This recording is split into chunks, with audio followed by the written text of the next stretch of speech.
Bienvenidos a De Mente Abierta, un podcast para amantes del misterio y del crimen verdadero.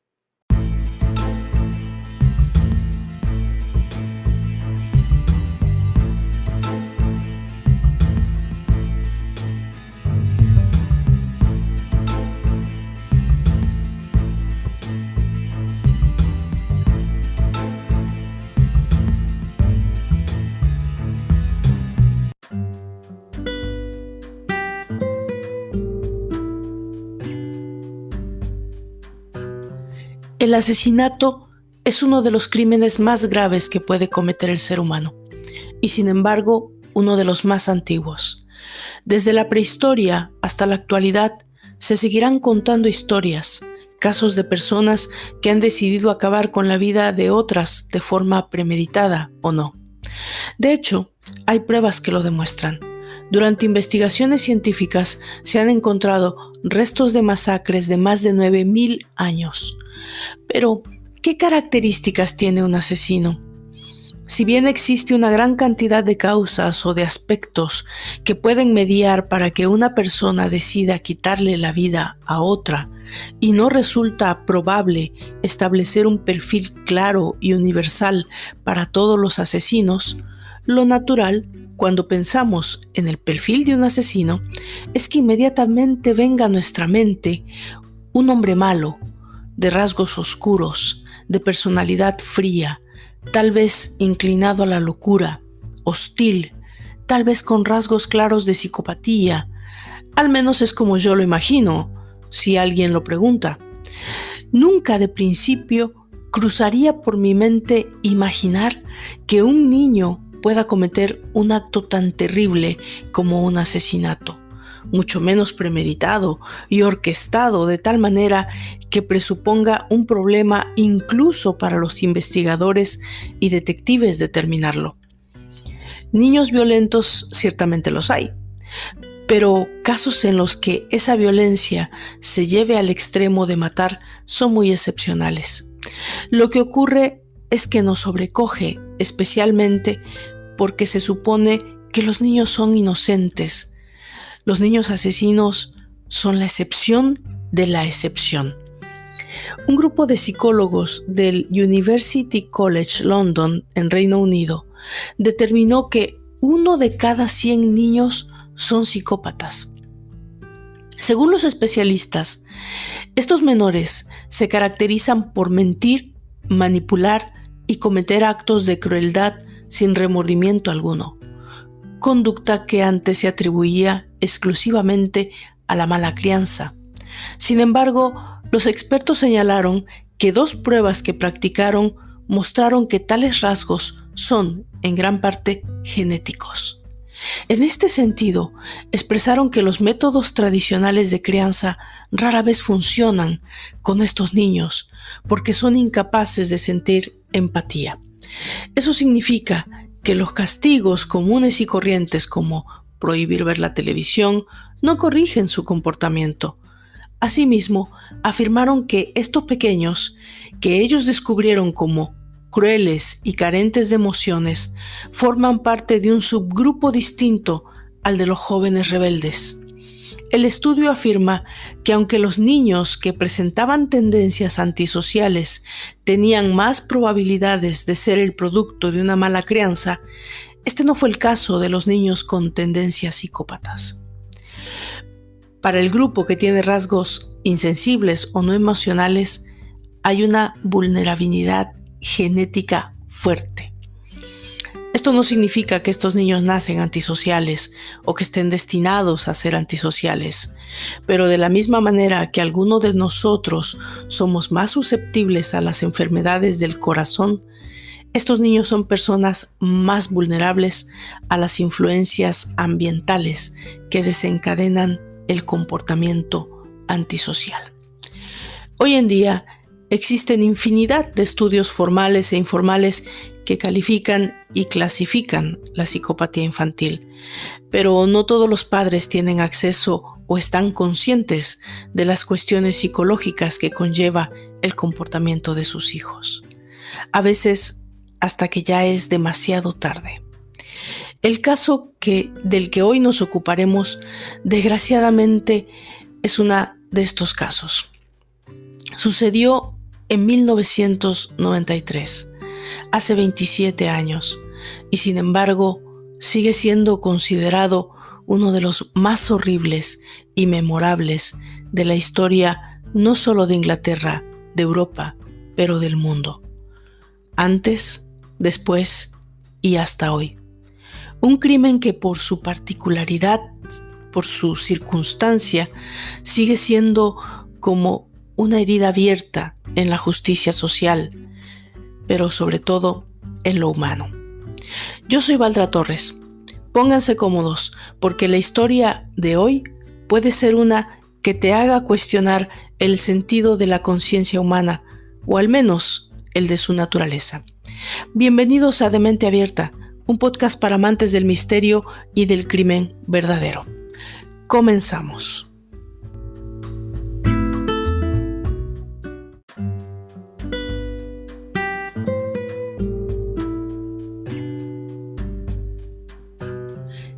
Casi siempre, el primer pensamiento que viene a nuestra mente cuando hablamos de Liverpool es que se trata del lugar que vio nacer a los inigualables Beatles. Ya sea que seamos fanáticos de la banda o que solo formen parte de nuestros conocimientos de cultura general, lo cierto es que mucha de la información que encontramos sobre la ciudad de Liverpool gira en torno a este histórico grupo. Pero la ciudad es mucho más que eso.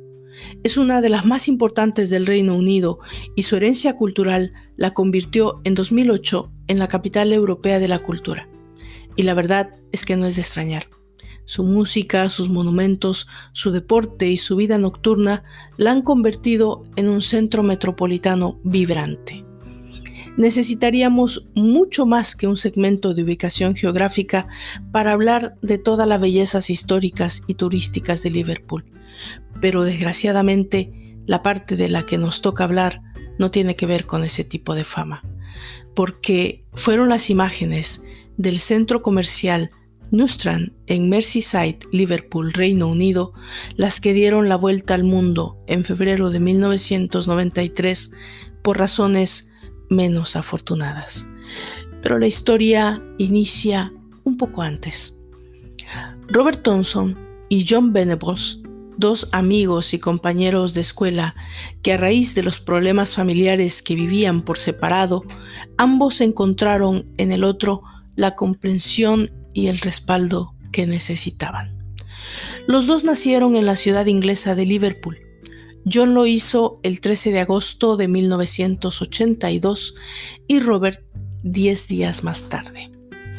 La vida de los dos niños era un drama de la vida real. Violencia familiar, hermanos con problemas de aprendizaje, adicciones al alcohol, abandonos y divorcios eran comunes en la vida de ambos. Sufrieron maltrato físico y psicológico por parte de sus progenitores y cuando se conocieron estaban casi aislados del mundo. Era como si hubiesen aprendido a desconectarse emocionalmente. Además, su rutina escolar era imposible. No se destacaban por ser buenos estudiantes y faltaban continuamente a clase, lo que les llevó a coleccionar un buen número de amonestaciones. Esto, unido al acoso escolar que sufrían, les llevó a hacerse inseparables. Era común que saltaran muchas de las fechas escolares y se dedicaran a vagar por los barrios y centros comerciales de Merseyside. En interrogatorios posteriores al caso que hoy nos ocupa, se descubrió que Robert y John hicieron al menos un intento anterior de secuestro de otro niño, pero la madre pudo percatarse y frustró la acción, pero no así las intenciones de estos pequeños psicópatas. El viernes 12 de febrero de 1993, el circuito cerrado, las cámaras de vigilancia del centro comercial New Strand en Barrow, un suburbio de la ciudad de Liverpool, mostró a Robert Thompson y John Venables casualmente observar a niños, al parecer en la selección de un objetivo. Los chicos estaban jugando y yendo de un lugar a otro durante todo el día.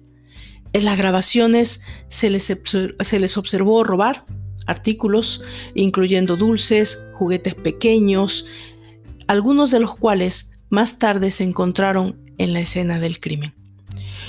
Uno de los niños más tarde reveló que estaban planeando para encontrar a un pequeño que iban a secuestrar. Luego lo llevarían a la concurrida carretera junto al centro comercial y lo empujarían hacia el camino del tráfico en sentido contrario.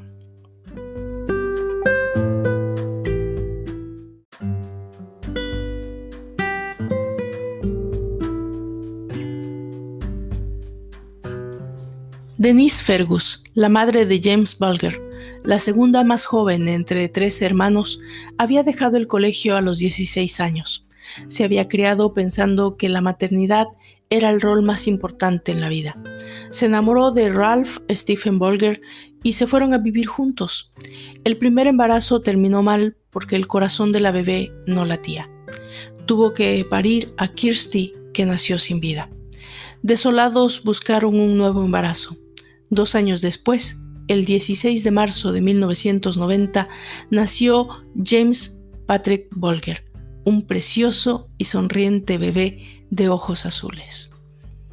Ese viernes 12 de febrero era un día particularmente frío.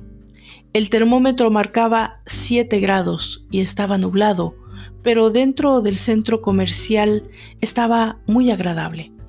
Alrededor de las 3:30 de la tarde, también Denise era captada por las cámaras de seguridad, tomando de la mano a su pequeño hijo James, de 2 añitos. Tenía que pasar por la carnicería A.R. Timms. Ella quería ver qué comprar para cocinar el fin de semana para su familia. Soltó por unos momentos la mano de James, que estaba parado junto a ella, y se concentró en el vendedor que la atendía del otro lado del mostrador. James, quien iba abrigado con una pequeña chamarra gruesa, se alejó hacia la salida, mientras Denise elegía el corte. Sacaba el dinero de su billetera y pagaba. Las agujas del reloj corrieron 3 preciosos minutos, de las 15:37 a las 15:40. Cuando Denise volvió la vista para buscar a James, ya no lo encontró. Ella entró en pánico. Todo en ese momento se volvió una locura, ya que aunque al principio intentaba mantener la calma, resultaba imposible imaginar cómo en cuestión de segundos James había podido desaparecer. ¿Qué madre no ha pasado alguna vez por esto? Por ese segundo de miedo que estruja el estómago y termina con la angustia disuelta en un abrazo consolador, en un shopping, en una plaza, en un lugar concurrido, en la playa, pero eso no sería para nada la historia de Denise y James. En unos escasos minutos de esa fatídica tarde se estaba consumando el caso que horrorizaría a Gran Bretaña y al mundo durante décadas. Cuando ella se desespera, solo han pasado 3 minutos. Pregunta a todos por su hijo. Nadie lo ha visto. Se dirige a la agente de seguridad del shopping y ellos piden por James Bulger por los altoparlantes. Nada. 20 minutos después, la policía ya está involucrada en la búsqueda. Las cámaras del shopping, las imágenes no eran demasiado claras en ese momento, pero técnicos especialistas lograrán mejorarlas más tarde, muestran al pequeño James irse de la mano con 2 chicos. A las 15:43 se ve a los 3 menores salir del Newstrand. Rebobinando las imágenes, se observa a 2 niños que se acercan a James a las 15:38. A las 15:41, las cámaras los captan caminando tranquilamente por la galería principal. Cuando los noticieros vespertinos dan la noticia de que un niño pequeño ha desaparecido dentro de un centro comercial, las familias británicas se espantan. Sienten que les podría pasar a ellos, pero los padres se tranquilizan, ya que han podido ver las cámaras y los secuestradores son unos niños. Denise y Ralph Bulger se convencen de que todo saldrá bien y que solo se trata de una travesura. Ni ellos ni nadie podían anticipar la capacidad de maldad que estaba por suceder.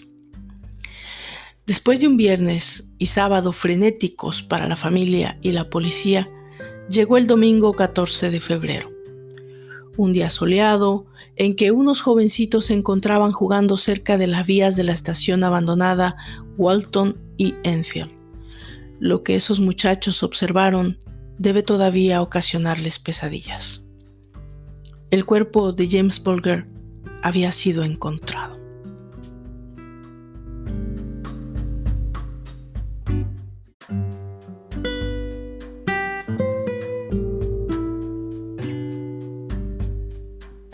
El encargado de comunicarle a Denise, su madre, la espantosa noticia fue el detective a cargo de la investigación, Albert Kirby, de la policía de Merseyside.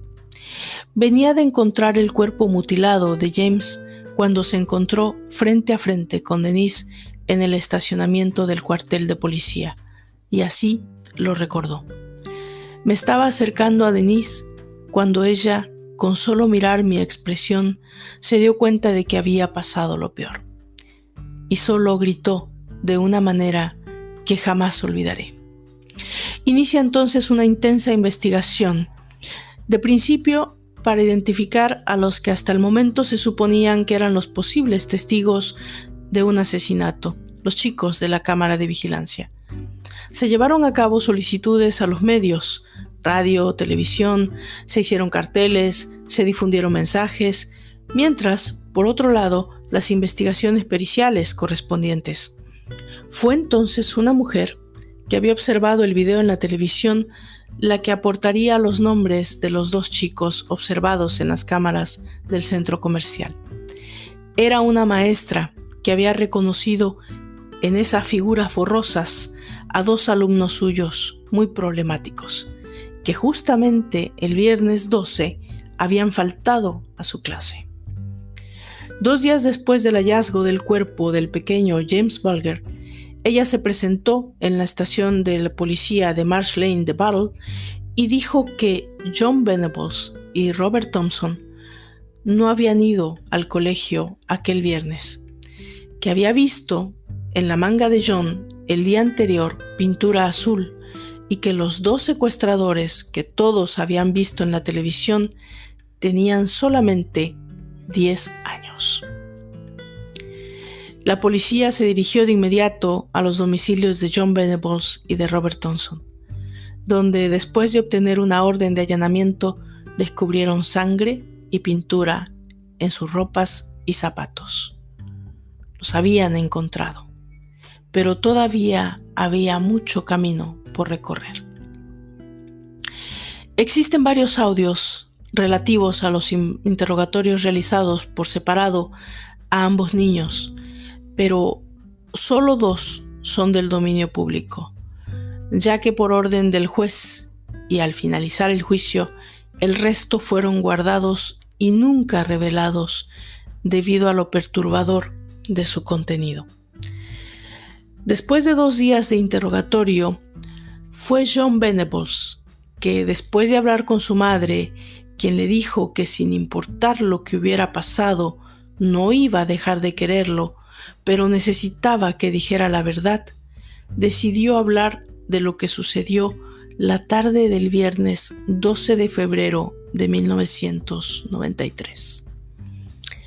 Aquella tarde, James se alejó de su madre y fue interceptado en la entrada de la carnicería por los 2 chicos. Entretenido y sin temor, lo siguió hasta fuera del shopping. Al principio, lo llevaban de la mano. Caminaron unos cuantos bloques de forma tranquila, pero poco después comenzó la tortura. Al pequeño James le esperaba un itinerario de 4 kilómetros de terror a través de Liverpool. En su camino, lloró, pidió por su madre, recibió patadas y golpes. A las pocas horas ya iba agotado. Estos chicos lo llevaban casi a rastras. Cuando pasaron por el canal Leeds en Liverpool, a unas 4 cuadras del shopping, lo empujaron con fuerza tirándolo de cabeza sobre el pavimento. James se lastimó la cara y un enorme hematoma le salió en la frente.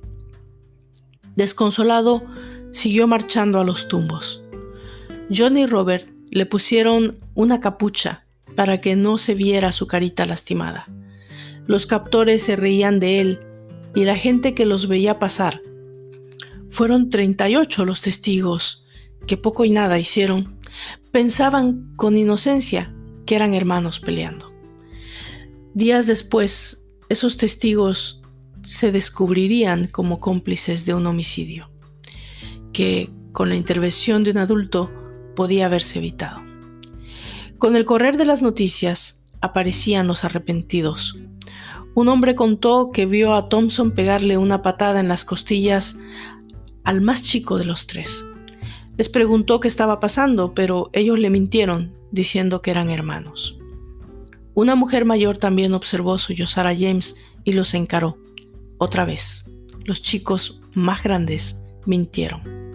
Le dijeron que lo habían encontrado perdido. Ella les propuso ocuparse y llevarlo a la estación de policía, pero cuando le pidió a otra mujer que cuidara de su propia hija, la respuesta de esa otra mujer condenó a muerte a James. Le dijo que ella no podía cuidar de su hija porque tenía un perro peligroso que no se llevaba bien con los niños. Todo fue una cadena de hechos lamentables.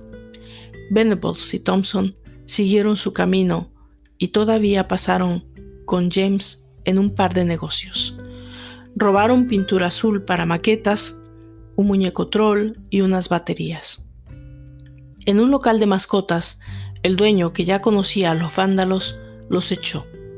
Venables antes le dijo que James era hermano menor de Thompson. Mentiras y más mentiras para seguir martirizando a James a su gusto. Cuando llegaron al terraplén de una estación de tren semiabandonada, pasó lo peor. John y Robert golpearon a James con violencia, con ladrillos y piedras. Le arrojaron la pintura azul a los ojos, le patearon la cara. El zapato de Thompson quedó estampado en su mejilla. Luego saltaron sobre su cuerpo, fracturando sus manos y costillas. Le introdujeron pilas en la boca y le tiraron encima de la cabeza una barra de hierro de 10 kilos que le provocó 10 fracturas más. Luego, para terminar, colocaron a James atravesado sobre las vías y le taparon la cara con escombros.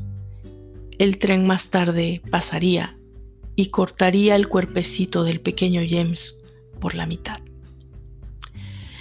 El patólogo forense Alan Williams determinó que James tenía 42 heridas en total. Eran tantas que dijo no poder determinar cuál de todas ellas le había quitado primero la vida. Además, en el reporte forense dijo ver connotaciones sexuales en el caso, ya que el cuerpo había aparecido sin pantalones, sin calzoncillos, sin medias y sin zapatos, y según afirmó, con el prepucio manipulado y retraído.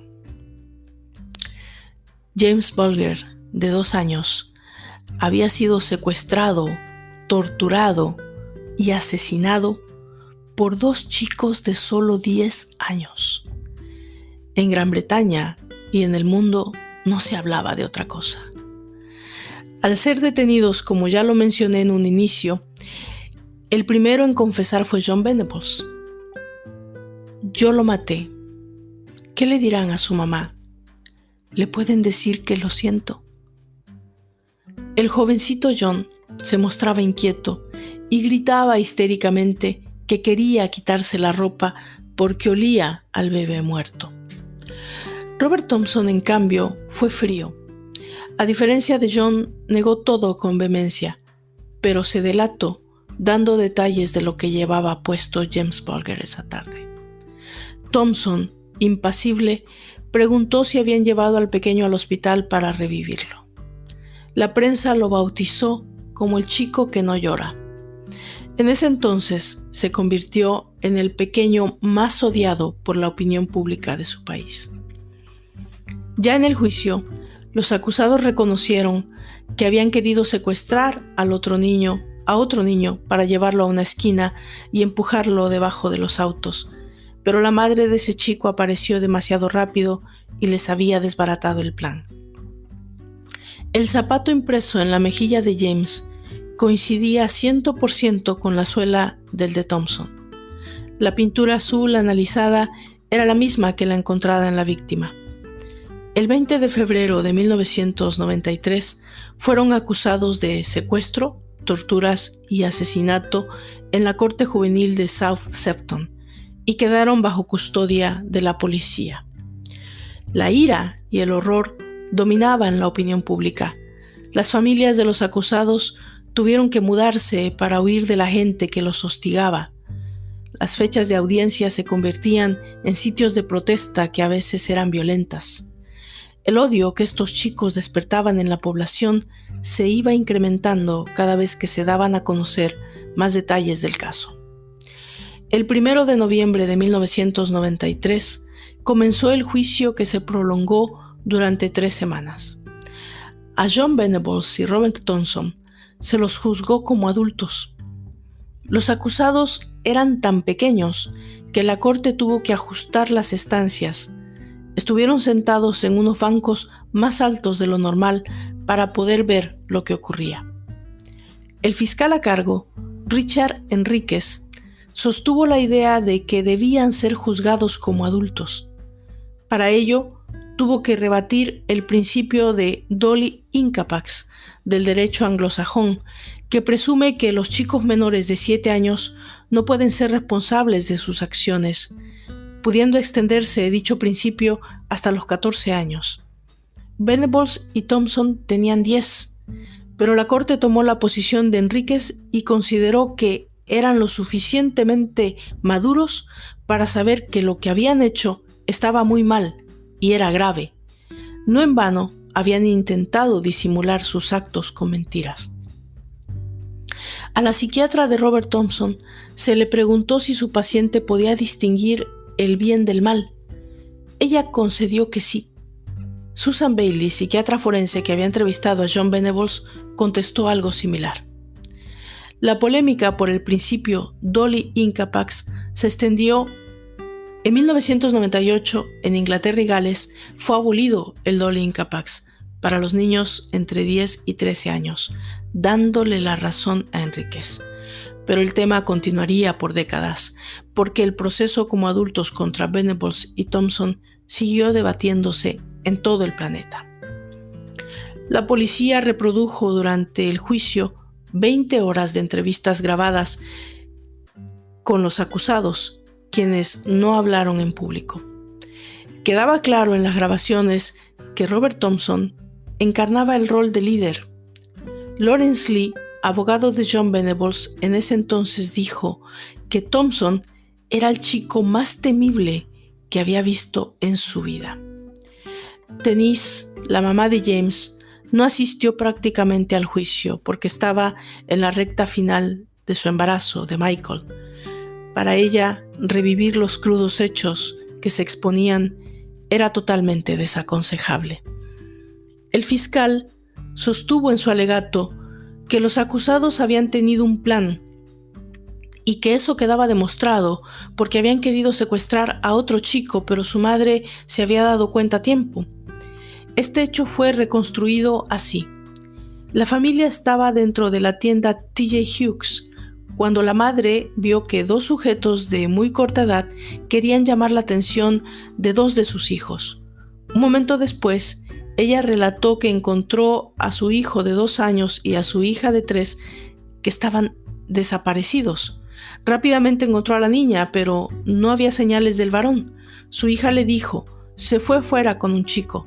La mujer salió del local y empezó a llamarlo a los gritos. Lo encontró en manos de Thompson y Venables, que estaban convenciéndolo de irse con ellos. Apenas vieron a la madre, los precoces criminales huyeron.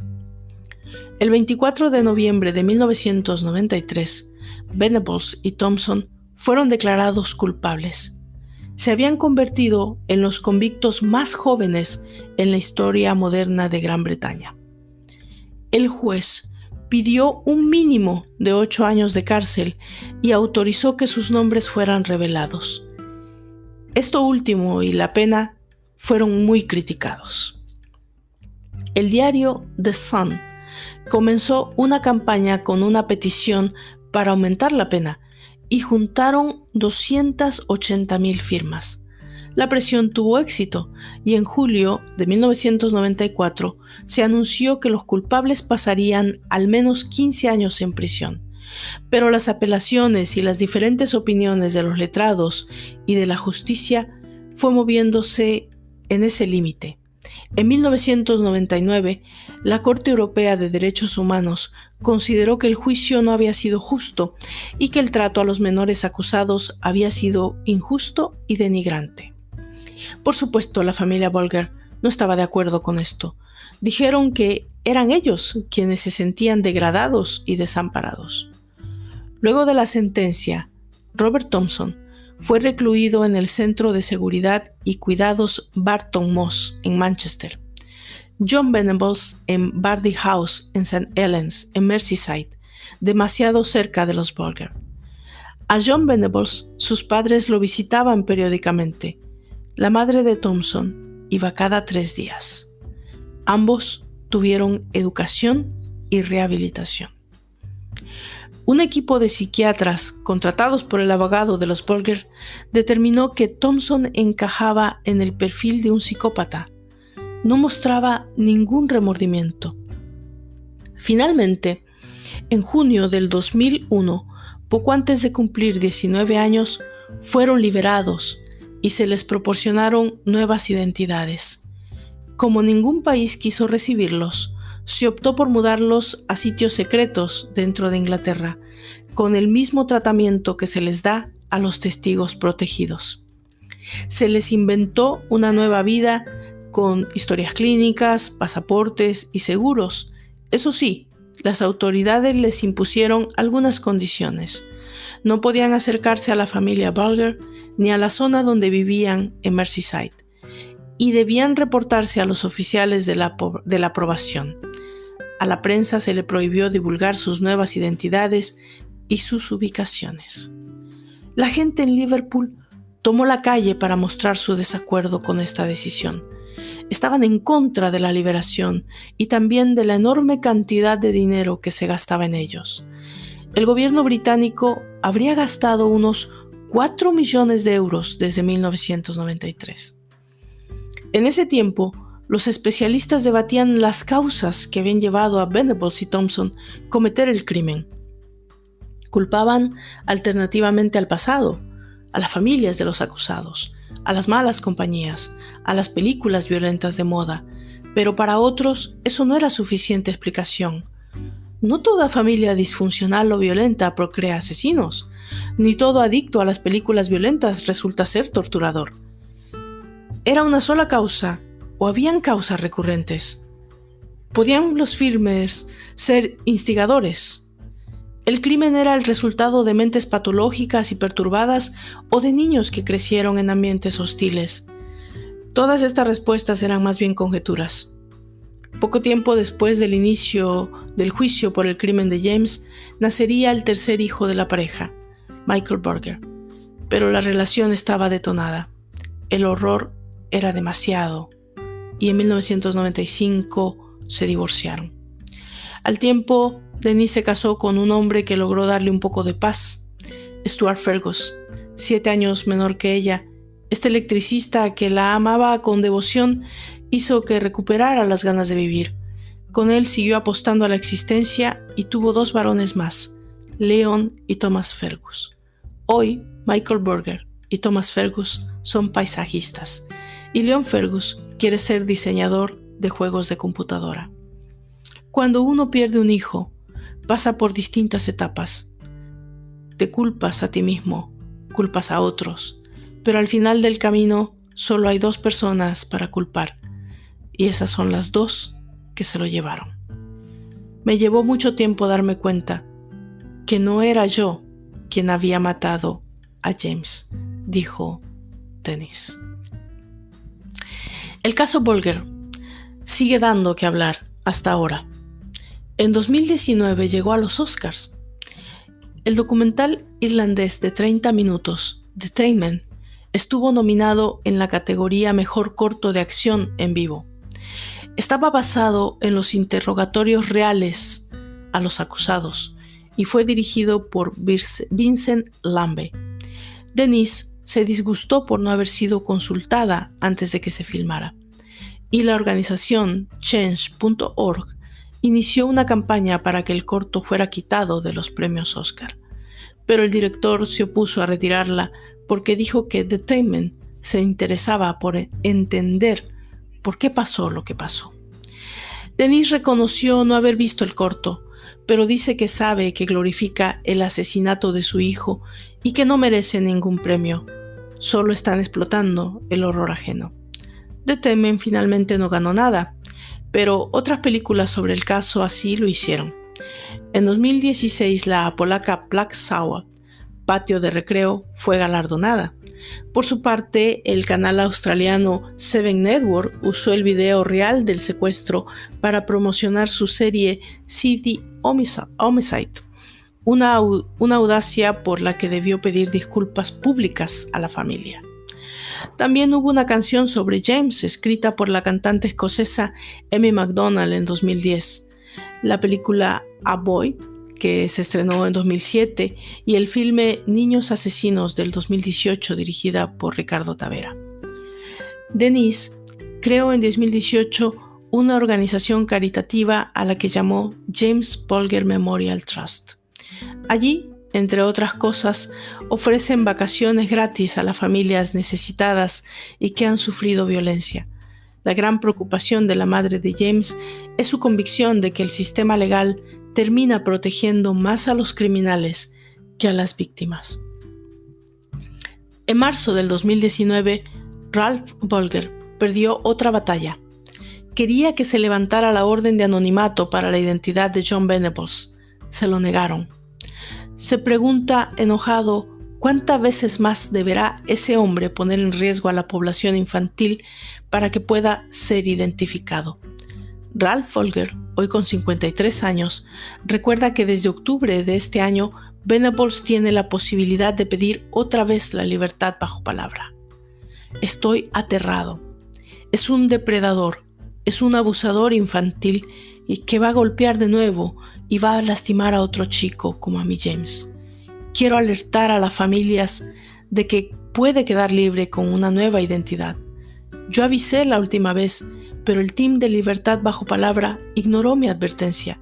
Sostenían que Venables estaba reformado.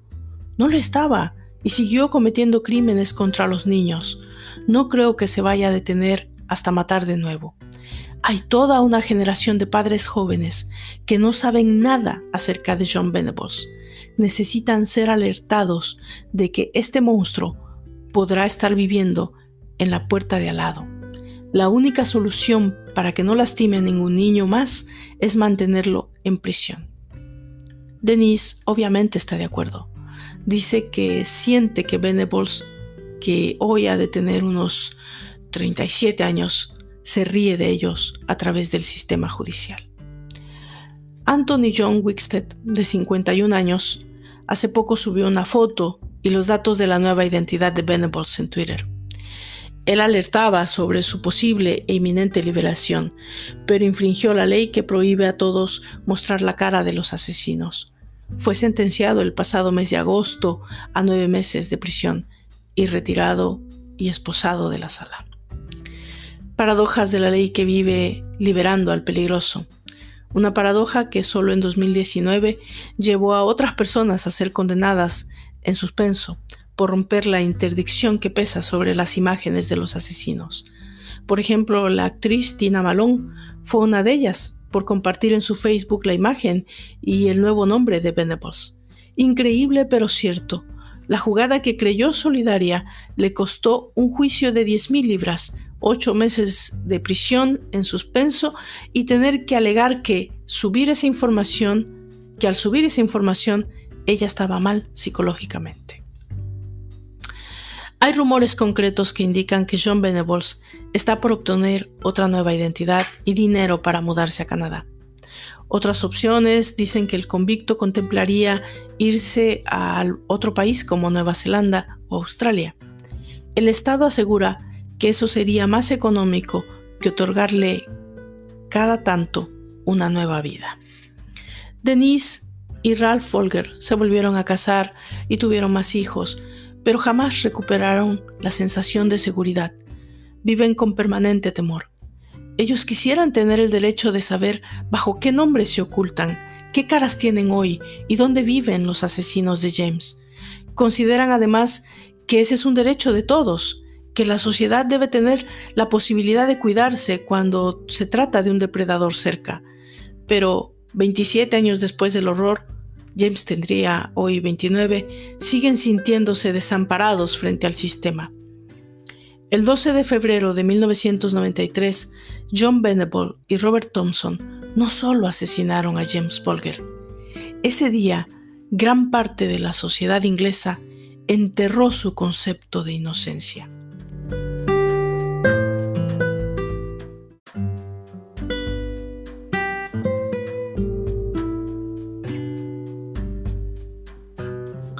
A nosotros nos llevaría muchos podcasts para compartir y analizar las consecuencias posteriores al terrible asesinato de James Folger. Pero nuestra labor termina en la narración de la historia. Es ahora a ustedes a quien toca opinar al respecto y compartir sus ideas y opiniones. Yo me despido, invitándolos a dejarme saber qué opinan. Escríbame a dementeabierta.podcast@gmail.com. Si les gusta mi labor y están escuchando desde YouTube, suscríbanse a mi canal, den me gusta al video y compártanlo para ayudarme a dar más visibilidad a este proyecto. Yo soy Valdra Torres y nos volveremos a encontrar en el siguiente episodio de Mente Abierta, un podcast para amantes del misterio y el crimen verdadero. Hasta entonces.